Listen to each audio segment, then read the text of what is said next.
Yan guys, nandito tayo ngayon sa laban ni Kenneth Lover at mag-interview tayo ng mga coaches dito tsaka mga boxer kung ano sa tingin nila yung magiging laban ni Kenneth Lover. Yan. Ito meron akong kasama ngayon dito si Coach Dodds. Coach Dodds, meron akong tanong sa iyo. Anong tanong? Ito Huwag lang meron. yung mat, ha? Sige, sige. Ito may tanong ako sa iyo. Sa laban ngayong araw ni Kenneth Lover at Luis Concepcion, sino sa tingin mo ang mananalo at bakit? Siyempre, Luber tayo. Lover. Oo, 100% yan. 100%. May Oo, knockout. wag lang. Oo, mayroon. Mayroon. Si Coach, may knockout daw sabi ni Coach. Ayun. Thank you Coach. Maraming salamat Coach. Siyempre, kababayan natin, si Luber. May lakas, tsaka matalino maglaro. Tingin niyo po ba may knockout na mangyayari? Posible. Posible. Ayun, Kenneth Lover. Diba? Siyempre. Ito si Bossing. Boxer. Ano name mo po, sir? Daryl Kagil po. May tanong lang ako sa iyo ngayon. Sa laban ngayon ni Kenneth Lover at Luis Concepcion, sino sa tingin mong mananalo at bakit? Kenneth Luber po ako. 1 to 3rd round, wala pong ano doon. Knockout po talaga. May mananakaut. May mananakaut. Ayun, sabi ni sir, may mananakaut. Maraming salamat po. Pangalan nyo? Win. Win? Yes. Ito, sir. Bobby. Ito, meron po akong tanong sa inyo. Sa laban ngayong araw ni Kenneth Lover at Luis Concepcion, sino sa tingin mo ang mananalo at bakit? Sino? Sa akin, sir, si Lover. Si Lover. Ikaw, sir. Kenneth Luber by first round knockout. First round agad sabi First round knockout, Kenneth Luber. Ikaw, sir. Kenneth Lover. Grabe, puro Kenneth Lover yung mga ano natin dito, mga ayan, 100%. Knockout. May ano po kayo? May Facebook po ba kayo? May ano kayo? Gusto kayong shoutout? Shoutout nga po pala, The Hype Corner. Hindi may kamukha siya. Sino? Oh, yung ganun nga. Ayun. Ayan, salamat po, salamat. Thank you po. Thank you. Ayan. Ano po name niyo, sir? Ramil, Ramil, ano po? Serrano, si Yuber. Si Lover po. May knockout punch siya. Mga anong round po tingin niyo po? 1 to 3. 1 to 3 rounds daw siya, guys. Kailangan sa Panginoon Diyos. Bunso, ialaga ko po yun. Ayan, ay alaga daw ni sir. Ano niyo po?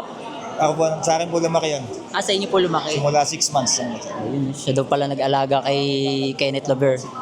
Siya rin daw nagturo kay Kenneth ng boxing. Ayan. Thank you po. Siyempre sa Pilipino, dito tayo sa champion natin na si Kenneth Lover. Sabi ni video na taga-video natin, nakaka-sparring mo daw si ano. Ano masasabi mo sa ano ni Kenneth Lover? 100% may darating na knockout diyan kay Kenneth Lover. Anong round tingin mo? Siguro one round may bagsak diyan. Abangan niyo po ako sa ngayon darating November 7 sa Singapore. Magre-rematch kami yan Pretib Alinsaran. At shoutout pala sa coach kong palautok, si Coach Jumbo. Ay, ito pala yun. Ayun, maraming salamat po. Ayan. Sa akin, opinion ay Kenneth Lover yan. Kenneth Lover. Kaya masasabi kong knockout to. Knockout Hindi to abot ng mga 3 rounds. 3 rounds, Knockout. grabe 3 rounds no Mga guys. ano lang yan, mga 1 to 2 lang yan. Mga to. Alam naman natin yung Kenneth Lover natin. Kaya Solid din. No? condition yan. Ayun lang po. Ayan. Ano po ulit pangalan? Jim Ramizo Cano. May laban pala ako. Guys, supportahan nyo ako ngayong September 28 sa South Korea. Yun. Next month. Ayan, thank you po. Salamat. Siyempre kay Kenneth Lover ako. At kung bakit, masasabi ko, nasa kanya na yung lakas tsaka galing. Tingin niyo po may knockout? Knockout yan, matik yan. Mga anong round po ang ano ninyo? 3 rounds. 3 rounds po siya. Ayan o. Salamat po. Thank you po. Siyempre, yung bayaw ko na yung unang nanalo dyan. Kasi masyadong, kumbaga, nandun na yung, lamang talaga si Kenneth Lover. Kumbaga, veterano man yung kalaban niya, pero nandun yung husay at galing ni Kenneth Lover. May knockout po tingin niyo?